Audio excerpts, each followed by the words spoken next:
We're working to learn more about a deadly ambush on first responders in Idaho. 2 firefighters are dead and a third is fighting for his life after responding to a call about a brush fire. Authorities say the shooter terrorized them for hours and they believe the fire was deliberately set. Good morning. Thanks for tuning in to 12 News at midday. I'm Tia Johnson. We also are learning the name of the shooter, Wes Rowley. He was 20 years old. As ABC's Matt Gutman reports, authorities are still working to find a possible motive. This was a total ambush. These firefighters did not have a chance.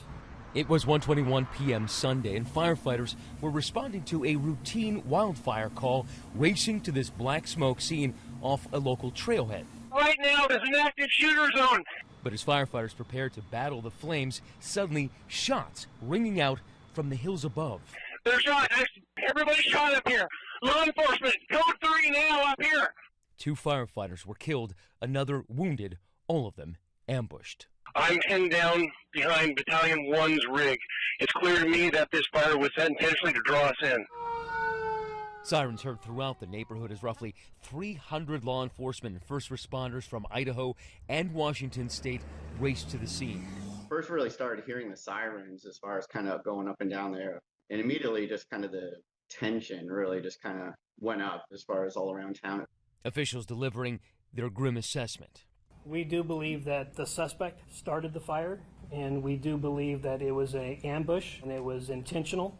A standoff ensuing, officers exchanging fire with the suspect as helicopters with snipers scanning the forest as authorities tracked cell phone data which stayed in the same spot since 3:16 p.m.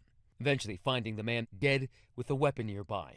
We had to scoop up that body, and we had to transport that body to a different location. And some residents forced to shelter in place for over 4 hours, unable to escape. And then that solemn scene as a procession of law enforcement, firefighters, and ambulances brought the bodies of the 2 fallen firefighters to the medical examiner's office.